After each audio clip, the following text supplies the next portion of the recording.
Captain America Brave New World is riddled with plot holes and things that don't make sense. Some of these things you watch the film and you realize, hey, if I just shove a crayon up in my brain, I'll forget what this is. Because there's actually only one plot hole in the entire article and video that IGN made, which has been brought up as something that can be best described as media illiteracy. So let's tackle all of the plot holes and how they're explained in the film. The word plot hole just gets tossed around now and about just like woke and DEI and whatever else buzzwords we got out there these days to farm engagement. Anyways, a plot hole is when a piece of the plot literally has a giant hole through it. You know, a plot hole that doesn't make sense and comes out of complete left field and absolutely in every way disregards the actual plot of the film and what it's setting up or what it's playing off of. So, surprising absolutely nobody, a video that's made a lot of rounds by IGN of all people has, well, it's got some burning questions. WTF burning questions, as a matter of fact, about what's going on in Captain America Brave New World and the plot holes. So I'm going to tackle this because there was a big request from a lot of people to talk about these plot holes. So let's talk about them. Let's talk about the plot holes. Plot hole number 1. Where was the Hulk Bruce Banner the entire time? Okay, so in the write-up and talking about it, they talk about how if President Thunderbolt Ross is becoming president, why isn't Bruce Banner trying to stop him? One, because Bruce Banner has nothing to do with Thunderbolt Ross, and he barely has since Ross stopped chasing him. Which in the film, I guess spoiler alert, they reveal Ross stopped because he legit was dying.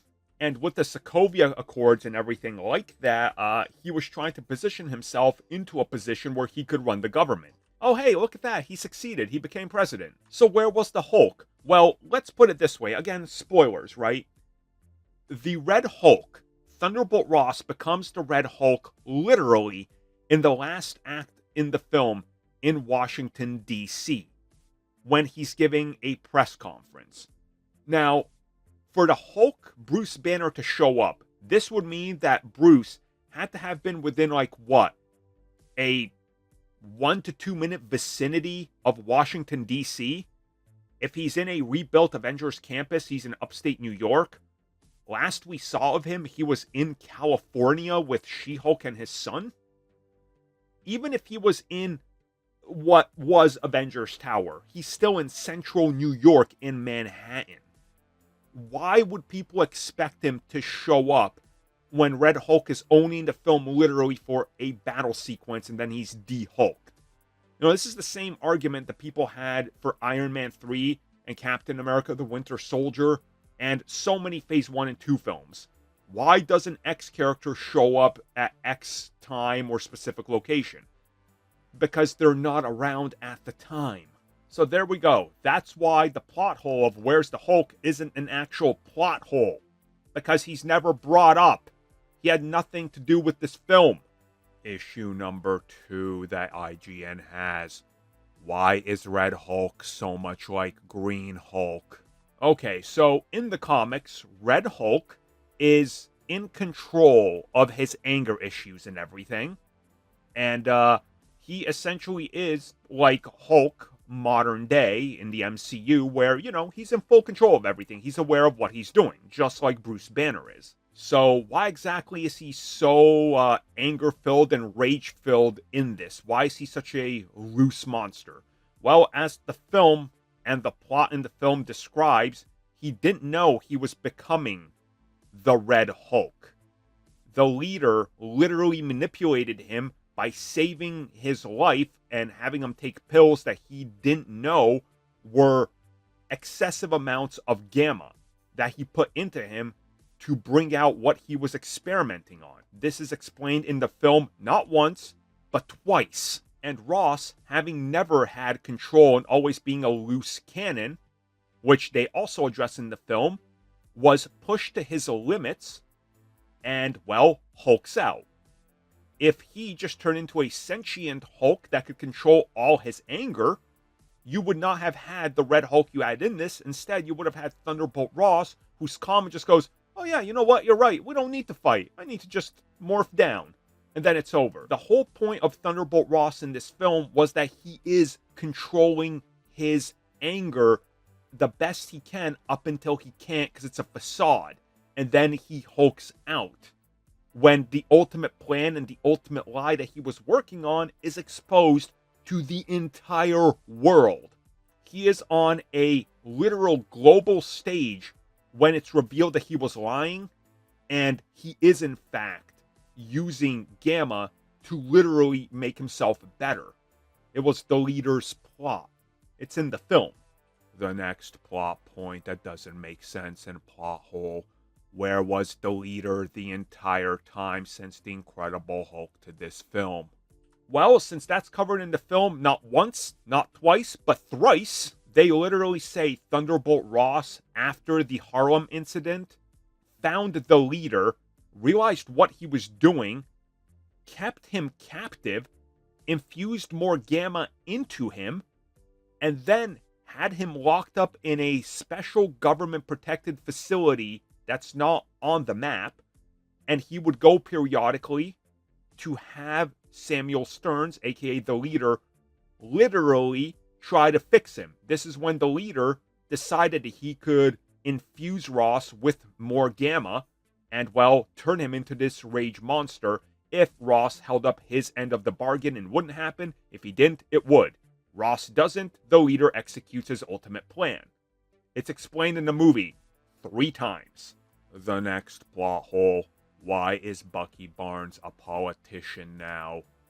Their argument is that if you are somebody that's corrupt, that's done bad, that the United States government knows has done terrible things, you should not be able to get into office.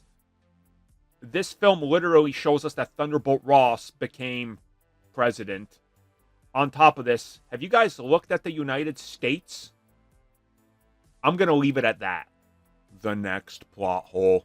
Why does Sidewinder, aka Giancarlo Esposito, want to kill Captain America? This one you are right on. This is an actual plot point that's never explained. We have no idea why Giancarlo Sidewinder wants to kill Cap. What's the history there? What's going on? We have no idea. We're led to believe that there is something there, that Serpent knows something. They absolutely hate Cap. He hates Cap. Why? We don't know. I'm going to assume this was on the cutting room floor and never made it in. So congrats, you got one. What is the deal and the problem with adamantium? They don't explain it. They tell you everything you need to know. It's in the body of a celestial. The entire Earth is fighting over it. Everybody wants it. The geopolitical climate between a lot of countries, especially in this film, between America and Japan, is fighting over it. It's a whole elaborate plot that unfolds surrounding adamantium. They don't explain what it's going to be used for. They only hint at what it's going to be used for, because this isn't called Marvel Studios' Wolverine the movie. Where are the Avengers? As mentioned in the film multiple times, I think there's might be 5 or 6 times they mention it, the Avengers are no longer together. This has been the status quo for the Avengers since literally Avengers Endgame. They've been disbanded. They don't work together. They're not together anymore. There is no Avengers. As a matter of fact, a major plot point of this film is to start putting back the Avengers, because the world needs them. But the president, Thunderbolt Ross in this case, wants full control of them, aka going against what the Avengers stood for. That's literally a major plot point in the film. And the last plot hole that is a definite checkmate. Why do bullets not hurt the Red Hulk, but Sam Wilson can? This is a major plot hole. Explain it, Marble. Okay, so have you watched the film? Okay, follow along with me here. It is mentioned in the film that the outfit that Captain America has is made by Wakandans. It is the strongest metal known to man that his suit is made out of, aka vibranium. In the film, they show us multiple times and explain it to us that Captain America can take damage, he absorbs it all, and then he can use that to output extra power, just like the Black Panther. He's transferring kinetic energy, and his wings and suit can store it. This is all explained in the film. In the film, we see bullets start to bounce off of the Hulk, but guess what? Kinetically charged shards and pieces of Captain America's wings that he can shoot out are infused with vibranium that's been kinetically charged, hence why they stick into him. The final shot, again, big spoiler alert, where he takes down the Red Hulk, Hulk is charging at him after just getting a bunch of shards in him and literally getting beat into a giant crater due to kinetic energy explosion. Cap still has a bunch of it. And after Hulk leaps at him, Sam charges one wing.